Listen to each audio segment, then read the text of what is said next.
Nakatanggap po kami ng impormasyon na lumabas na yung aming warrant of arrest. Nakakalungkot po, parang wala yatang due process.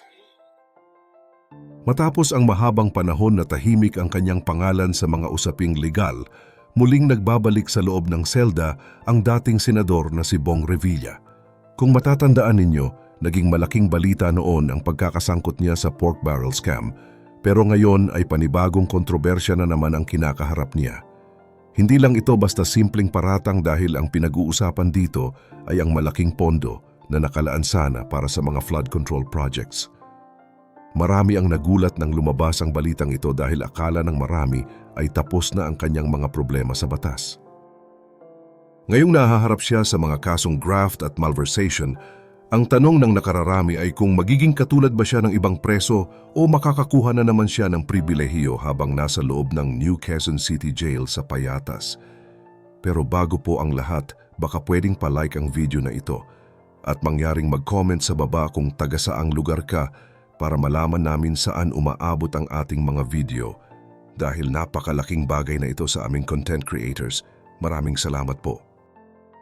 Nagsimula ang lahat nang lumabas ang mga detalye tungkol sa isang ghost infrastructure project sa Pandi, Bulacan. Ang dating 10 milyong piso na issue noon, ngayon ay umakyat na sa mahigit 70 milyong piso. Ayon sa mga investigasyon, ang pondong ito ay para sana sa mga proyekto na pipigil sa baha, pero lumalabas na wala namang totoong naganap na trabaho o konstruksyon. Dahil sa bigat ng ebidensya, naglabas ang Sandigan Bayan ng warrant of arrest laban sa dating senador. Pagdating niya sa korte pasado 10:00 ng umaga para sa kanyang booking procedure, naging malinaw ang utos ng mga hukom. Sa halip na ibalik siya sa Camp Cram kung saan siya nakakulong noon, iniutos ng Sandigan Bayan 3rd Division na dalhin siya sa pasilidad ng BJMP sa Payatas. Ito ang bahagi na talagang pinag-uusapan ng publiko ngayon dahil tila ayaw ng korte na magkaroon ng tinatawag na special treatment.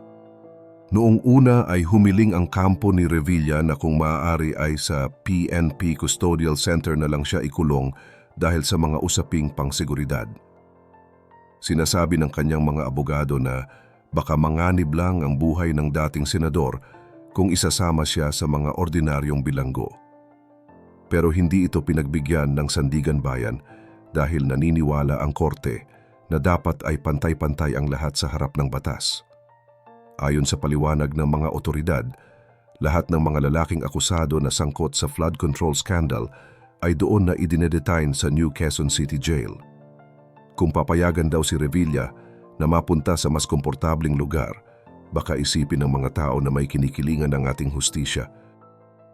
Dahil dito, ang mga baril at iba pang kagamitan na karaniwang kasama ng kanyang security detail ay kailangang isuko at bantayan ng PNP. Mahigpit ang naging tagubilin na walang kahit anong armas ang papayagang makapasok sa loob ng pasilidad para na rin sa kaligtasan ng lahat. Kahit na nagbayad ng piyansa ang dating senador para sa kanyang kasong graft na nagkakahalaga ng 70,000 piso, hindi pa rin siya makakauwi sa kanilang tahanan.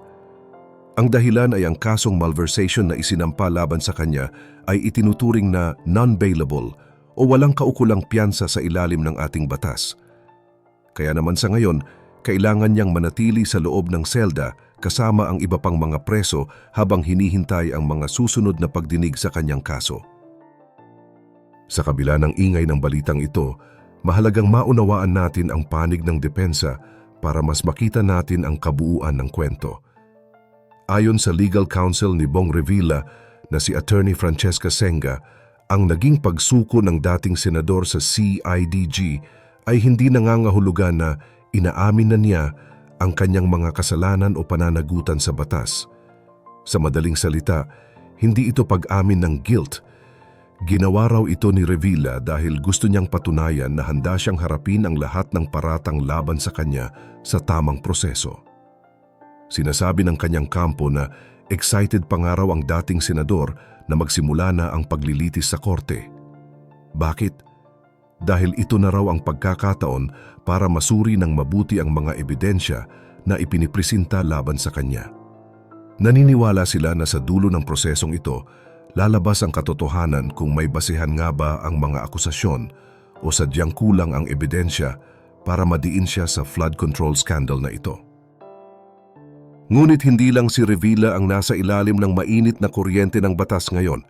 Kasama rin niyang humarap sa Sandigan Bayan ang kanyang mga kapwa-akusado na sina Assistant District Engineer Bryce Hernandez at Engineer JP Mendoza mula sa DPWH. Ang dalawang opisyal na ito ay kasama rin sa mga kinasuhan ng graft at malversation. At dahil nga sa naging desisyon ng Sandigan Bayan 3rd Division, pareho rin silang dinala sa New Quezon City Jail sa Payatas. Ito ay patunay na seryoso ang gobyerno sa kanilang pahayag na walang iwanan at walang lamangan sa kasong ito. Kung saan pupunta ang mambabatas, doon din pupunta ang mga kasama niyang opisyal para harapin ang kanilang commitment order. Ngayon, marami sa inyo ang siguro ay nag-iisip kung ano nga ba ang magiging buhay nila sa loob ng kulungan. Marami tayong naririnig na mga kwento tungkol sa mga VIP cell, pero mukhang malabo itong mangyari ngayon. Ayon kay BJMP spokesperson Jairex Bustinera, dadaan muna si Revilla sa isang 7 araw na mandatory medical quarantine bilang bahagi ng kanilang standard protocol. Sa loob ng 1 linggong ito, hiwalay muna siya sa ibang mga bilanggo para masigurong maayos ang kanyang kalusugan. Pero pagkatapos ng 7 araw na iyon, dito na magsisimula ang totoong buhay preso para sa dating senador. Ililipat na siya sa tinatawag na general population, kung saan makakasama niya ang kanyang mga co-accused sa iisang selda. Hindi biro ang sitwasyon sa loob ng New Quezon City Jail Male Dormitory dahil mayroong mahigit 3,060 PDL o Persons Deprived of Liberty ang kasalukuyang nakatira doon. Isipin ninyo, ihahalo ang isang tanyag na personalidad sa libu-libong ordinaryong bilanggo. Muli ring nagbigay ng katiyakan si DILG Secretary John Vic Remulla na hindi uubra ang anumang uri ng special treatment. Ang utos ay malinaw na kung ano ang pagkain ng lahat, iyon din ang kakainin niya. Kung gaano kasikip ang selda ng iba, ganoon din ang kanyang mararanasan. Ito ay isang malaking hamon hindi lang para kay Revilla, kundi para sa buong sistema ng ating hustisya. Magkakaalam, share ko lang story ko. Dumating ako sa point na isang income lang hindi na sapat para sa pamilya ko. Kaya naghanap ako ng extra income at oo, marami rin akong pinagsisihan na online courses at online materials. Pero may natutunan ako. Dahil doon, unti-unting guminhawa ang buhay ko. May savings na, may bahay, may sasakyan, at nakakapag-travel abroad. Kaya gusto ko lang i-share ang mga nakatulong sa akin. Inipon at compile ko lahat ng online course at online materials na alam kong makakatulong din sa iyo. Litan ang link sa description at comment section. Pagkatapos ng mga unang hakbang sa pagpasok sa New Quezon City Jail, ang usapin naman ng seguridad ang naging bida sa mga diskusyon. Bagamat marami ang nag-aalala sa kaligtasan ni Bong Revilla dahil sa dami ng mga bilanggo sa Payatas, muling nanindigan ang BJMP na kontrolado nila ang sitwasyon. Ayon sa pamunuan, hindi kailangang magkaroon ng takot dahil ang kanilang pasilidad ay dinisenyo para masiguro na walang gulo sa pagitan ng mga inmates. Kahit pa sabihing galing siya sa isang kilalang pamilya at may mataas na posisyon noon, ang lahat ng banta sa kanyang seguridad ay dadaan sa parehong protocol na sinusunod para sa kahit na sinong individual na nasa ilalim ng kanilang pangangalaga. Ang mga gwardiya ay may mahigpit na utos na bantayan ang bawat sulok ng dormitoryo upang mapanatili ang kaayusan sa loob ng mahabang panahon. Sa kabilang banda, hindi rin mawawala ang atensyon sa legal na aspeto kung bakit nananatiling sarado ang pinto ng selda para sa dating senador.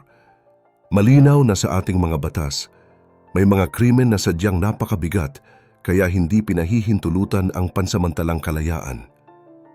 Kahit pa naging mabilis ang paglalabas nila ng pera para sa piyansa ng isang kaso, hindi ito naging sapat na dahilan para makalabas siya sa gate ng bilangguan. Ang pagkakaroon ng kasong malversation ay parang isang mabigat na tanikala na nagpapanatili sa kanya sa loob ng pasilidad hanggat hindi natatapos ang paglilitis ng mga hukom sa Sandigan Bayan. Ito ang realidad na kailangang harapin ng kanyang mga abogado habang sinusubukan nilang humanap ng mga paraan upang mapatunayan na walang basehan ang mga paratang na ito sa mga susunod na araw. Habang nangyayari ang lahat ng ito, naging kapansin-pansin ang katahimikan ng mga taong malapit sa kanya. Ang kanyang asawa na si Lani Mercado ay hindi na nagbigay ng mahabang pahayag at mas piniling manatili sa tabi ng kanyang asawa hanggang sa huling sandali bago ito tuluyang ipasok sa loob. Ipinapakita nito ang bigat ng sitwasyon para sa kanilang pamilya kung saan mas pinipili ang kilos kaysa sa salita. Sa panig naman ni Jolo Revilla, binigyang diin niya na ang kanilang pamilya ay sumusunod sa agos ng batas. Kahit masakit at mahirap tanggapin ang nangyayari, wala silang ibang magagawa kundi maniwala na ang mga institusyon ng gobyerno ay gagawin ang kanilang trabaho ng tama at walang kinikilingan. Dito natin makikita ang totoong mukha ng hustisya sa ating bansa kung saan ang lahat ay dapat sumailalim sa parehong proseso. Ang pagpasok ni Revilla sa isang ordinaryong kulungan sa Payatas ay isang malaking mensahe para sa lahat. Ipinapakita nito na pagdating sa pondo ng bayan, walang sino man ang dapat na mas mataas sa batas. Ngayon, habang nagsisimula na ang kanyang mga gabi sa loob ng selda, ang buong bansa ay naghihintay kung ano ang susunod na mangyayari sa paglilitis na ito. Kayo ba, sa inyong palagay, ito na nga ba ang simula ng tunay na pagbabago sa ating sistema kung saan wala nang pinipili ang batas? O tingin ninyo ay pansamantala lamang ang lahat ng ito? Ano ang masasabi ninyo sa naging desisyon na isama siya sa ordinaryong mga bilanggo sa halip na sa isang espesyal na pasilidad? Ibahagi ang inyong mga saloobin sa comment section sa ibaba at pag-usapan natin ang isyong ito. Huwag rin kalimutang mag-like at subscribe para sa mas marami pang updates gaya nito.